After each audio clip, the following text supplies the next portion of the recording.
जय हिंद बच्चों। तो मैं विक्रांत चौधरी आपका स्वागत करता हूं गैलेंट डिफेंस एकेडमी के ऑनलाइन प्लेटफॉर्म पे। तो बच्चों हम लेकर आए हैं आपके लिए एनडीए एग्जाम के लिए एक जीएस की सीरीज है, जिसमें हम आपके पिछले 7 से 8 महीने के करंट अफेयर के क्वेश्चन भी कराएंगे और कुछ जीएस के कुछ इंपॉर्टेंट क्वेश्चन है उनके बारे में भी हम डील करेंगे। तो ये क्लास आपकी रोज होगी और रोज लगभग 25 क्वेश्चन यहाँ हम डील करेंगे लगभग लगभग। तो आइए फिर हम शुरू करते हैं पहले क्वेश्चन से। तो हमारा जो पहला क्वेश्चन है वो है, which of the following article empowers the president to call for joint sitting of both houses. मतलब कि निम्नलिखित में से कौन सा अनुच्छेद राष्ट्रपति को दोनों सदनों की संयुक्त बैठक बुलाने का अधिकार देता है। ठीक है, सबसे पहले हमें क्या समझना है इसमें कि जॉइंट सिटिंग होता क्या है। जॉइंट सिटिंग होता है, हमारे पार्लियामेंट में दो सदन होते हैं, एक लोकसभा एक राज्यसभा। जॉइंट सिटिंग होता क्या है कि अगर हमें कोई भी बिल पास कराना है तो वो इन दोनों सदनों की सहमति उनके लिए चाहिए। मगर कुछ बिल ऐसे होते हैं जिनमें दोनों सदनों में डिस्प्यूट हो जाता है, कोई लोकसभा से पास हो जाता है राज्यसभा से नहीं, राज्यसभा से पास होता है लोकसभा से नहीं। तो उसके चलते हमारे प्रेसिडेंट जो है वो एक जॉइंट सिटिंग बुलाते हैं, जिसमें जो है दोनों सदन आपस में मिलकर बैठते हैं। और जो इसको हेड करता है जॉइंट सिटिंग को, वो करता है लोकसभा के स्पीकर। लोकसभा के स्पीकर, ठीक है। तो इस तरह से, और ये जो प्रेसिडेंट का ये पावर है ये किस में डाला गया है, आर्टिकल 108 में, आर्टिकल 108 में। कुछ इस चीज के एक्सेप्शन भी हैं।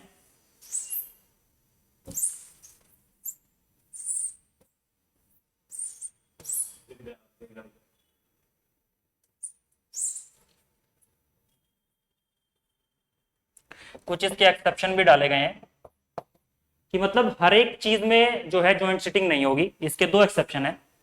पहला, अगर कोई डिस्प्यूट होता है मनी बिल के ऊपर, धन विधेयक इसको जिसको हम बोलते हैं, और एक होता है संविधान संशोधन।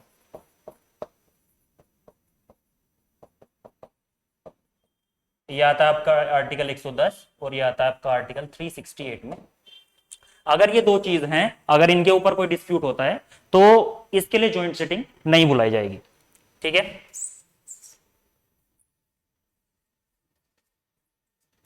और आज तक, मतलब जब से हमारा कॉन्स्टिट्यूशन लागू हुआ है आज तक, लगभग लगभग 3 ऐसे बिल हुए हैं जिसमें जॉइंट सिटिंग डाली गई। 3 बिल हुए हैं। एक आप आएगा डोरी प्रोहिबिशन एक्ट आता है, और एक आता है प्रिवेंशन ऑफ टेररिज्म एक्ट। ठीक है, एक मेरे माइंड से अभी स्किप हो गया, आप देख लीजिएगा। ठीक है, तो आइए हम अगले क्वेश्चन की तरफ चलते हैं।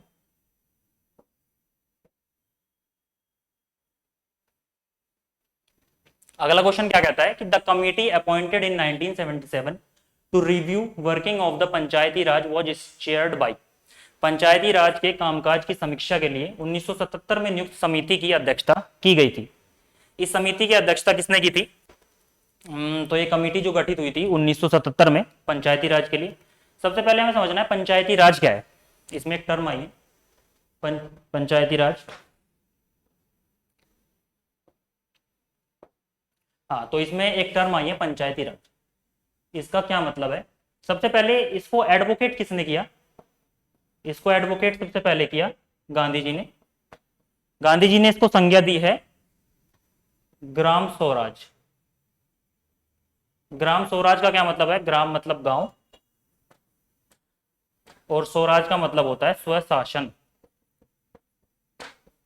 मतलब गांव का खुद का शासन। तो उसको हम कहते हैं पंचायती राज।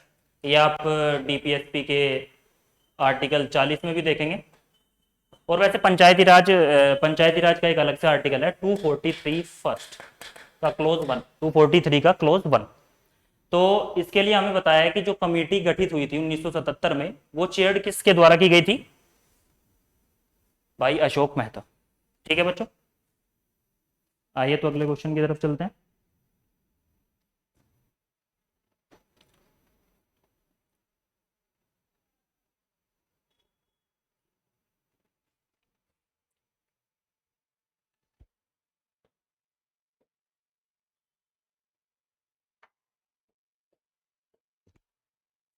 अगला क्वेश्चन क्या कहता है कि which of the following statements is incorrect. आपको हर एक क्वेश्चन में ये देखना है कि वो करेक्ट बोलता है इनकरेक्ट। यहाँ बच्चे बहुत ज्यादा कंफ्यूज होते हैं करेक्ट और इनकरेक्ट में। तो which of the following statement is incorrect about the Poona pact. Poona pact एक पूना समझौता हुआ, पूना समझौता के बारे में निम्नलिखित में से कौन सा कथन गलत है। तो आपके जो नीचे ऑप्शन दिए गए हैं कि it was the agreement between Jawaharlal Nehru and Ambedkar, the depressed classes agreed to adhere to the principle of joint electorate, seats were to be allotted to the depressed class in the provincial legislatures, और it provided for adequate representation of the depressed classes in the civil services. तो जो ये समझौता है इसके बारे में कौन सा कथन गलत है। सबसे पहले हम इस क्वेश्चन के बारे में जान लेते हैं थोड़ा।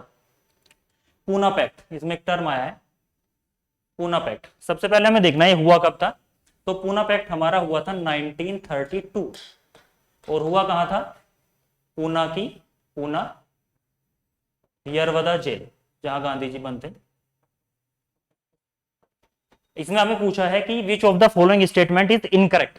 तो सबसे पहली बात यह है कि ये हुआ था बिटवीन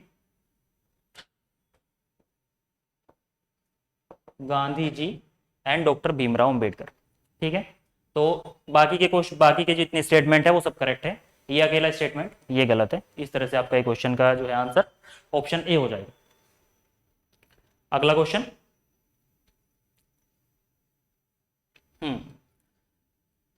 ऐसे वन लाइनर क्वेश्चन भी बहुत पूछे जाते हैं कि who among the following established स्वदेश बंधव समिति। निम्नलिखित में से किसने स्वदेश बंधव समिति की स्थापना की।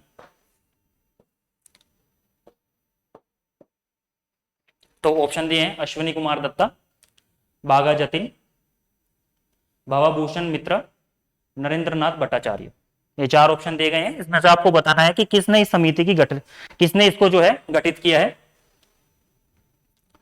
तो ये यहाँ पे टर्म आई है स्वदेश बंधव समिति। ठीक है, पहले हम देख लेते हैं कि इस समिति का ऑब्जेक्टिव क्या था। इस समिति का जो है मोस्टली उस टाइम पे मतलब कॉलोनियल रूल था, तो मोस्टली उस टाइम पे जो भी ऐसी कमेटी ऐसी समितियां बनती थी उनका क्या उद्देश्य होता था, बॉयकॉट ऑफ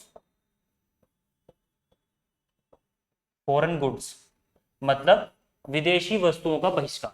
ठीक है, तो अब क्वेश्चन में क्या पूछा गया है कि who among the following established स्वदेश बांधव समिति। तो इसका जो है राइट ऑप्शन हो जाएगा अश्विनी कुमार दत्ता, और ये हुई थी आपकी लगभग 1907 के आसपास, मतलब इसी समय के आसपास हुई थी लगभग। और जहां इन्होंने इसकी फाउंडेशन डाली वो था बारिसाल, और ये अभी आपका पड़ता है बांग्लादेश। उस टाइम वेस्ट बंगाल में था पर अब पड़ता है आपका बांग्लादेश में। ठीक है, तो इस तरह से ये आपका क्वेश्चन हो जाता है पूरा। नेक्स्ट क्वेश्चन,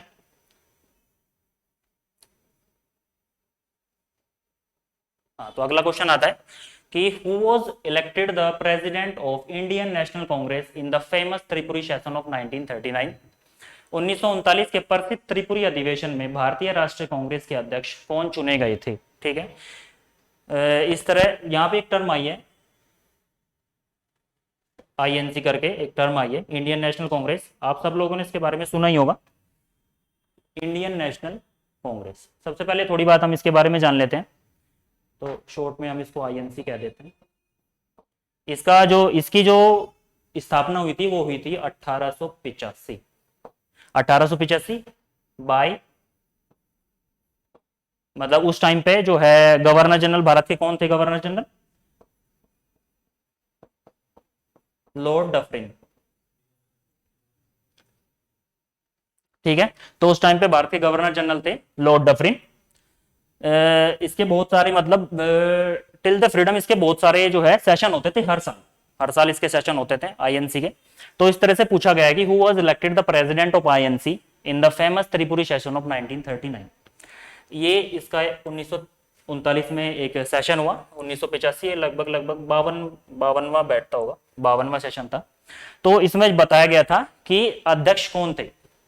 तो अध्यक्ष थे इस टाइम सुभाष चंद्र बोस। देखिए इसके पीछे एक स्टोरी भी है छोटी सी। उसमें क्या था कि मतलब जो बोस थे वो एक्सट्रीमिस्ट थे, मतलब थोड़े ना उग्रवादी टाइप, और एक तरफ थे गांधी जी। गांधी जी जो है नर्म दल से थे, तो इन दोनों में मतभेद था। गांधी जी चाहते थे कि जो है हमारा जो इसके जो अध्यक्ष बने वो बने पट्टाभी सीतारमैया, और एक तरफ खड़े हुए थे सुभाष चंद्र बोस। तो जीते कौन, सुभाष चंद्र बोस। तो गांधी जी ने उस समय एक वक्तव्य दिया, एक मिनट। तो गांधी जी ने एक वक्तव्य दिया कि ये पट्टा भी सीतारमैया की हार नहीं है, ये मेरी हार है। तो इस तरह करके सुभाष चंद्र बोस ने फिर कहा कि अगर एक इतना बड़ा इतने प्रोमिनेंट लीडर ऐसा वक्तव्य दे रहे हैं कि ये मेरी हार है, तो मैं अध्यक्ष के पद से ही नहीं कांग्रेस से भी इस्तीफा देता हूं। तो यहाँ जो है सुभाष चंद्र बोस ने 1939 में कांग्रेस से रिजाइन दिया और एक अपनी एक अलग समिति का गठन किया, उसको बोला गया फॉरवर्ड ब्लॉक। ये बहुत इंपॉर्टेंट है कि पूछ लेते हैं फॉरवर्ड ब्लॉक की स्थापना कब हुई और किसने की। 1939 में हुई, किसने की? सुभाष चंद्र बोस। तो ये आपका क्वेश्चन हो जाता है कि 1939 में अध्यक्ष कौन चुने गए थे? सुभाष चंद्र बोस। ठीक है बच्चों, अगला क्वेश्चन।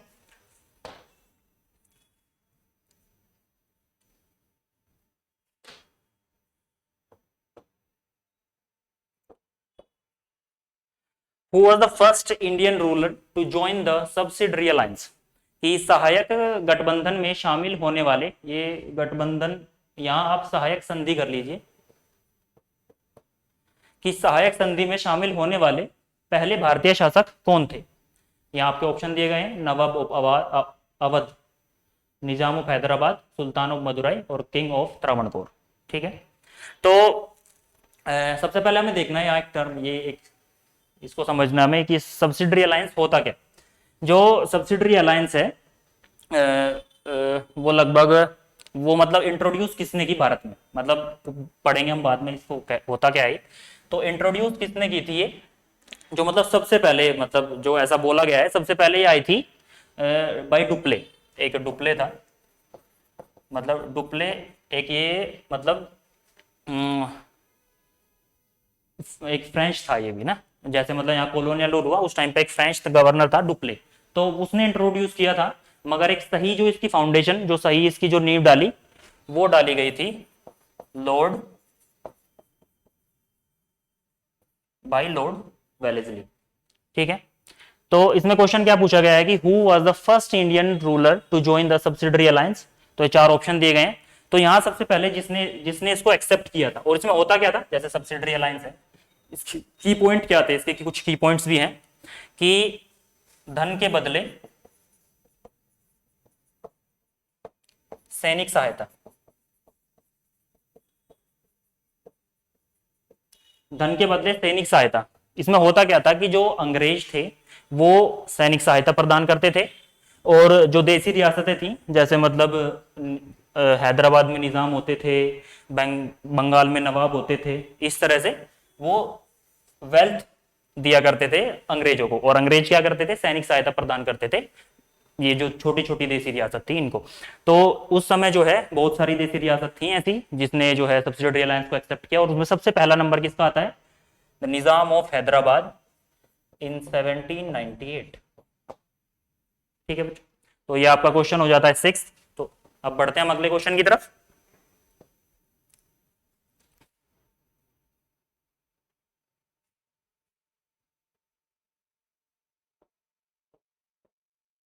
इसमें कुछ क्वेश्चन जो है साइंस के भी डाले गए हैं, मतलब अभी तो बेसिक है थोड़ा। तो पहला क्वेश्चन जो है साइंस का हम पढ़ते हैं कि pollination bye birds is called, पक्षियों द्वारा परागण, कि मतलब जो पक्षियों द्वारा पोलिनेशन है होता है उसको हम कहते क्या है।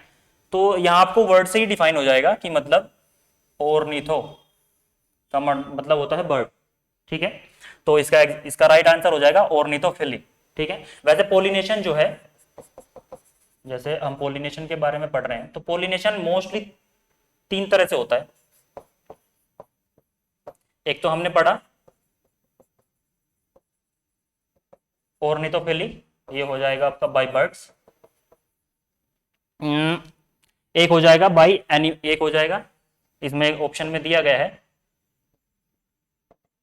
एनिमोफिली बाय विंड, और बाकी ये दिया गया है बाय एंटोमोफिली, ये हो जाएगा आपका बाय इंसेक्ट्स। तो ये जो है मोस्टली 3 मीडियम होते हैं, मोस्टली 3 मीडियम होते हैं हमारे पोलिनेशन के। ये तीनों मीडियम आपको बता दिए गए हैं, bye birds, by wind, bye insects, ornithophily, anemophily और एंटोमोफिली। ये 3 तरह से पोलिनेशन होता है मोस्टली। ठीक है, तो अब बढ़ते हैं हम अगले क्वेश्चन की तरफ। अगला क्वेश्चन क्या कहता है? हम्म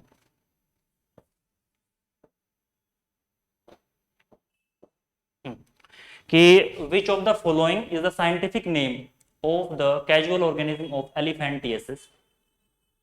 ठीक है, कि निम्न में से कौन सा हाथी रोग के कारण जीव में एक वैज्ञानिक नाम है। तो जिससे एलिफेंटियासिस, ये एक डिजीज होती है, ये एक बैक्टीरियल डिजीज है। आपको ये भी याद रखना है कि कौन सी कैटेगरी में आती है, वायरल होते हैं, बैक्टीरियल होते हैं, फंगल होते हैं, इस तरह से कुछ डिजीज होती हैं, तो ये आती है बैक्टीरियल डिजीज में। तो ये एक एलिफेंटियासिस, ये एक डिजीज होती है। तो इसको कैरी कौन करता है? एक मॉस्किटो होता है। ठीक है, और उस मॉस्किटो का जो उसके अंदर जो बैक्टीरिया होता है उसको हम बोलते हैं बुचेरेरिया बैंक्रोफ्टी। तो इसका करेक्ट आंसर हो जाएगा बुचेरेरिया बैंक्रोफ्टी। ठीक है, एलिफेंटियसिस, यहाँ से नाम को ही पता चल रहा है, इसको हाथी रोग बोलते हैं। मतलब इसमें जैसे किसी भी ऑर्गन पे बाइट करेगा मॉस्किटो, तो वही आपका जो ऑर्गन होगा वो स्वलन अप हो जाएगा, मतलब ना उस पे सूजन आ जाएगी। जैसे हाथ पे काट लिया तो हाथ सूज जाएगा, मतलब बॉडी पार्ट जो होता है वो स्वलन अप हो जाता है, कोई भी बॉडी पार्ट हो। और कुछ हद तक ये आपके जो है, मतलब जो आपका जेनाइटल ऑर्गन्स होते हैं उनको भी बैडली इफेक्ट करता है, मतलब ये डिजीज। ठीक है, तो ये आपका एक क्वेश्चन हो जाएगा, एलिफेंटियसिस बाई बुचेरेरिया बैंक्रोफ्टी। अब बढ़ते हैं हम अगले क्वेश्चन की तरफ।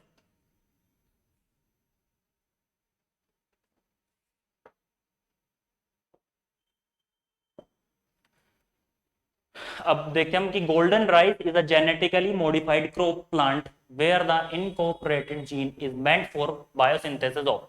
कि गोल्डन चावल के एक अनुवांशिक रूप से संशोधित फसल संयंत्र है जहां निम्नलिखित जीव संश्लेषण के लिए है।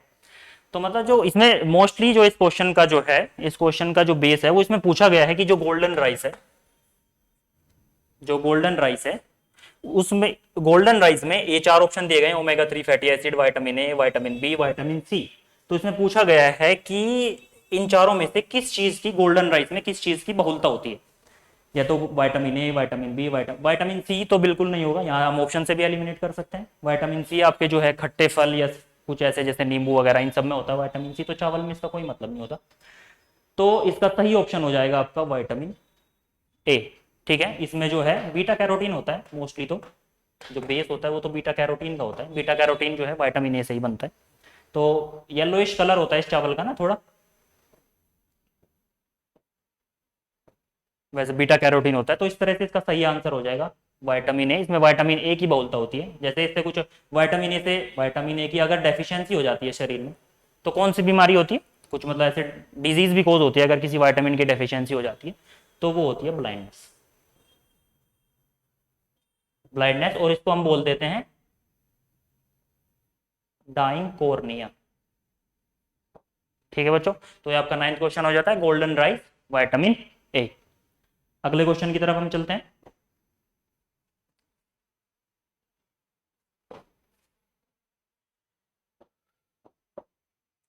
अगला क्वेश्चन क्या कहता है कि which of the following legislation gives constitutional status to 3 tier Panchayati Raj system. कि दिए गए कानून में से कौन सा, दिए गए, यहाँ आप अधिनियम कर लीजिएगा, कि दिए गए अधिनियम में से कौन सा 3 स्तरीय पंचायती राज प्रणाली को संवैधानिक दर्जा देता है। ठीक है, अब बात आता है कि मतलब जो पंचायती राज सिस्टम था उसको कॉन्स्टिट्यूशनल स्टेटस किस एक्ट के द्वारा दिया गया। ये आपके कुछ ऑप्शन दिए गए हैं, अमेंडमेंट 73 1993, 72 1992, 74 1993 और 75 1994। वैसे तो जो पंचायती राज सिस्टम था, जो सबसे पहले अगर क्वेश्चन आता है कि पंचायती राज सिस्टम भारतवर्ष में सबसे पहले लागू कहां पे हुआ, तो हम जनरली बोल देते हैं नागौर। नागौर एक डिस्ट्रिक्ट पड़ता है आपका राजस्थान में। ये हुआ था 1959, 2 अक्टूबर 1959। बट क्या था कि इस टाइम पे इसको जो है संवैधानिक दर्जा नहीं दिया गया था। संवैधानिक दर्जा मतलब कि कहीं लागू है कहीं नहीं है, एक तरह से मतलब इसका एक स्पेसिफिक वे नहीं था कि मतलब इसको कैसे इंप्लीमेंट किया जाए।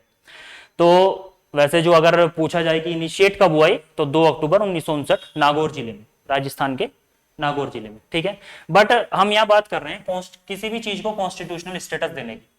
तो इस चीज को कॉन्स्टिट्यूशनल स्टेटस कब दिया गया, तो दिया गया bye 73rd constitutional amendment act 1993। ठीक है बच्चों, 1993 को इसको एक संवैधानिक दर्जा दिया गया। जैसे कि हमने पहले क्वेश्चन में भी डिस्कस किया है, आपको पंचायती राज मोस्टली दो जगह पे मिलेगा कॉन्स्टिट्यूशन में। एक आता है आपका आर्टिकल 40 और एक आता है आपका आर्टिकल 243 का क्लोज ए। ठीक है, आर्टिकल 40 डीपीएसपी के अंदर भी आता है और ये आर्टिकल 43 है। तो यहाँ से इस आर्टिकल के तहत इसको जो है संवैधानिक दर्जा दिया गया कि हर एक जिले में जो है एक पंचायती राज सिस्टम होगा। और मोस्टली ये होता है तीन तरह का होता है, मतलब एक ग्राम पंचायत ग्राम लेवल पे होता है, एक ब्लॉक परिषद होती है ब्लॉक लेवल पे, और जिला परिषद होती है एक जिला स्तर पे। ये तीन तरह के त्रिस्तरीय होती हैं, तभी इसको बोला गया है 3 टायर पंचायती राज सिस्टम। ठीक है,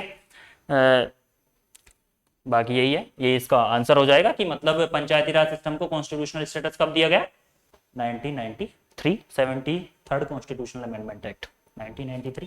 तो इस तरह से क्वेश्चन हो जाएगा आपका। तो हम अगले क्वेश्चन की तरफ बढ़ते हैं।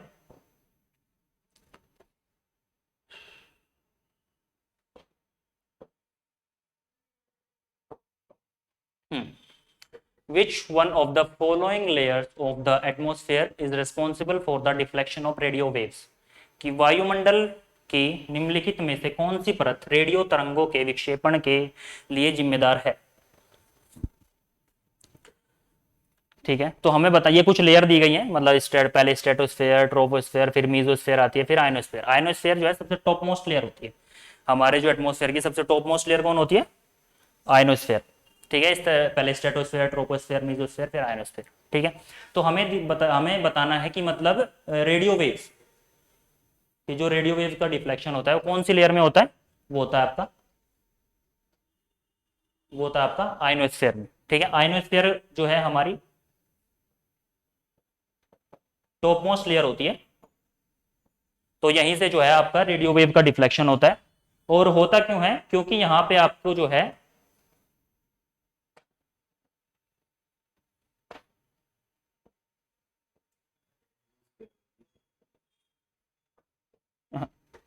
इलेक्ट्रिकली चार्ज पार्टिकल की जो है बहुलता मिलती है आयनोस्फेयर में। तो इस तरह से जो रेडियो वेव का डिफ्लेक्शन होता है, डिफ्लेक्शन, इस टर्म को देखिएगा, डिफ्लेक्शन, तो वो होता है आयनोस्फेयर से। ठीक है, कम्युनिकेशन सैटेलाइट भी आपके आयनोस्फेयर में मिलती है। तो ये आपका इसका आंसर, रेडियो वेव का डिफ्लेक्शन का आपका आंसर हो जाएगा आयनोस्फेयर। ठीक है, तो हम अगले क्वेश्चन की तरफ बढ़ते हैं।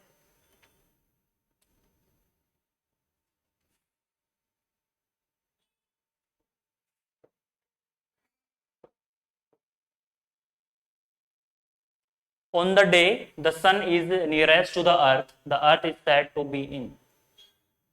इस क्वेश्चन में बताया गया है कि एक अवस्था आती है, एक स्टेट आता है कि जब सन जो है वो या तो पृथ्वी के बिल्कुल नजदीक होता है या फिर बिल्कुल दूर होता है। दो ऐसी अवस्थाएं आती हैं, या तो बिल्कुल पास है या फिर बिल्कुल दूर है।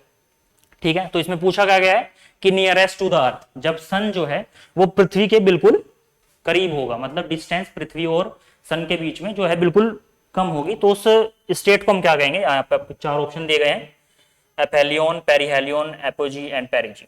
ठीक है, तो इस टर्म को हम कहते हैं पेरिहेलियन। यही वो स्टेट होती है जब सन जो है वो अर्थ के बिल्कुल क्लोज होता है। एक बहुत ही क्लोज कॉल होती है, वो बहुत ही क्लोज होता है इससे, जो सन जो है अर्थ से। तो ये अराउंड मतलब यू नो अर्ली जनवरी के टाइम पे होता है, लगभग 2 से 3 जनवरी। एक टर्म एक ये तो हो गया जब वो सूर्य जो है पृथ्वी के बिल्कुल क्लोज होगा। एक आता है जब बिल्कुल दूर होगा। एक ऐसी भी तो सिचुएशन आती है कि जब वो अर्थ से बिल्कुल दूर होगा। ये पास हो गया, ये जब दूर होता है उसको बोलते हैं एफेलियन। और ये होता है आपका जुलाई, मतलब 4 जुलाई के आसपास एफेलियन, ये स्टेट आती है 4 जुलाई के आसपास। तो इसमें पूछा गया है कि on the day the sun is nearest to the earth, तो उसको हम बोलते हैं पेरीहेलियन। तो इसमें एफेलियन और पेरीहेलियन में कंफ्यूज नहीं होना है। पेरीहेलियन या हम इससे भी याद रख सकते हैं, मतलब पेरीफेरी, मतलब बिल्कुल क्लोज कॉल होती है। तो हम अगले क्वेश्चन की तरफ आते हैं।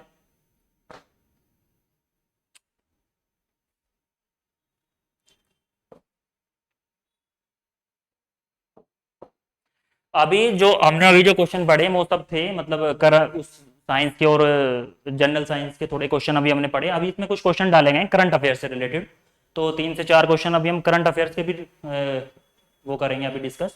तो पहला क्वेश्चन क्या आता है कि which Indian state has set to become India first state to have to green energy efficient towns. कौन सा भारतीय राज्य दो हरित ऊर्जा कुशल रखने वाला भारत का पहला राज्य बन गया। ठीक है, तो ये आपके ऑप्शन दिए गए हैं, बिहार, हरियाणा, हिमाचल प्रदेश और उत्तराखंड। तो मोस्टली बच्चे यहाँ हम देखेंगे ग्रीन एनर्जी एफिशिएंट टाउन्स। तो यहाँ इन सब इन इस जैसी ये जो टर्म इन्होंने डाली है उसको पढ़ के मोस्टली बच्चे उत्तराखंड टिक करते हैं कि मतलब थोड़ा ग्रीनरी टाइप इस तरह से। मगर इसका जो सही आंसर है वो है बिहार। और इसके जो 2 स्टेट बनाए गए हैं वो है, एक पहला आता है, दोस्त है राजगीर और बोध गया। ये 2 टाउन है इसके कि जहां पे 2 ग्रीन एनर्जी एफिशिएंट टाउन जो इसके बनाए गए हैं बिहार के, वो है राजगीर और बोध गया। ठीक है, यह इसका सही आंसर हो जाएगा बिहार। ठीक है, नेक्स्ट क्वेश्चन।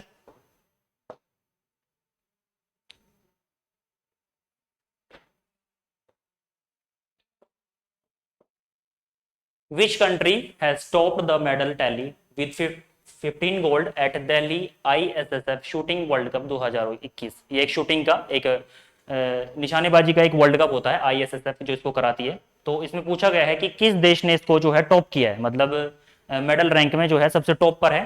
तो उसमें अपना भारत, इंडिया, विथ 30 मेडल्स, 30 में से 15 गोल्ड। ठीक है, तो किसने टॉप किया है? इंडिया। Next question.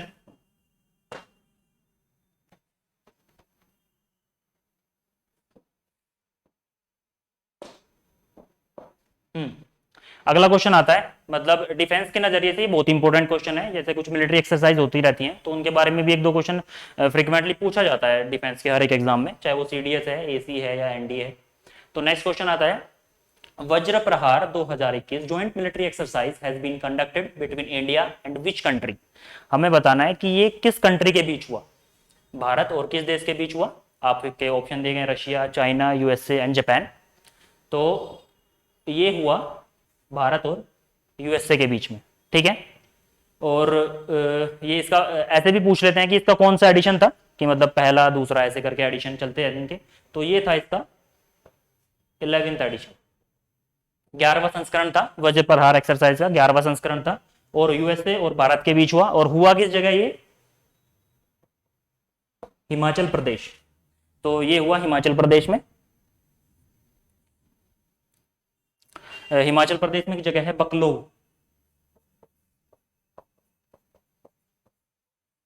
वहां पे जो है इस वज्र प्रहार एक्सरसाइज का 11वां संस्करण हुआ हिमाचल प्रदेश के बकलो में। और हुआ किसके बीच में? भारत और यूनाइटेड स्टेट्स ऑफ अमेरिका के बीच में। ठीक है, नेक्स्ट क्वेश्चन।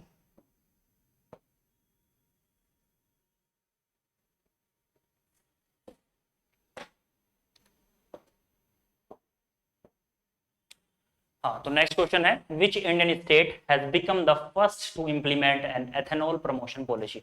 कौन सा भारतीय राज्य एथेनॉल संवर्धन नीति लागू करने वाला भारत का पहला राज्य बन गया है?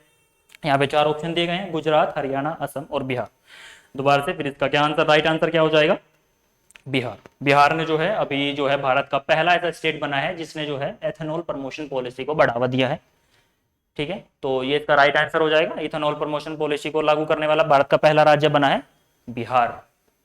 ठीक है बच्चों, नेक्स्ट क्वेश्चन।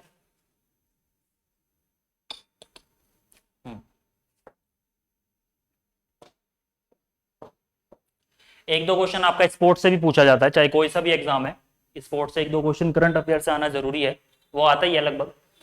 तो इसमें अगला क्वेश्चन क्या बोला गया है कि who has won the Bahrain grand prix. ये फॉर्मूला 1 रेसिंग होती है, मतलब बहरीन ग्रैंड प्रिक्स ये अभी हुई। जैसे रशियन ग्रैंड प्रिक्स होता है, इटालियन ग्रैंड प्रिक्स होता है, ऐसे ही एक होता है बहरीन ग्रैंड प्रिक्स 2021। जो ये 2021 है, में 4 प्लेयर के नाम दिए गए हैं, इनमें से आपको बताना है कि जीता किसने। मैक्स वेटसन, लुइस हैमिल्टन, ये आप इसको हैमिल्टन कर लीजिए, और चार्ल्स लेक्लेरा, और नन ऑफ दीज। तो इसमें बताना है कि आपको इसमें राइट ऑप्शन क्या है, कि मतलब बहरीन ग्रैंड प्रिक्स को जीतने वाला खिलाड़ी कौन है। तो इसका सही आंसर हो जाएगा आपका लुइस हैमिल्टन। ठीक है, ये गाड़ी किसकी चलाते हैं? ये गाड़ी चलाते हैं मर्सिडीज की, ठीक है, और वैसे बिलोंग करते हैं यूनाइटेड किंगडम, इंग्लैंड के प्लेयर हैं और गाड़ी चलाते हैं मर्सिडीज की, और इन्होंने क्या जीता है, बहरीन ग्रैंड प्रिक्स। और ये आज तक की हिस्ट्री में सबसे ज्यादा ग्रैंड प्रिक्स जीतने वाले कौन प्लेयर है, लुइस हैमिल्टन, ठीक है। अब बढ़ते हैं हम अगला क्वेश्चन। ये आपका लास्ट क्वेश्चन है आज की सीरीज का। कि who is the author of the book आजादी, आजादी पुस्तक के लेखक कौन है। ये अभी के टाइम पे जो है सबसे कंट्रोवर्शियल बुक रही है आजादी। तो आपको बताना है कि मतलब इसके राइटर कौन थे। ऐसी ऐसी बुक पूछ ली जाती है जो अभी या तो न्यूज में रही हो किसी भी कारण, ये कोई कंट्रोवर्सी चल रही है किसी भी कारण जो है, या मोस्ट सेलिंग बुक, तो आपको बताना है who is the author of the book आजादी, आजादी पुस्तक के लेखक कौन है।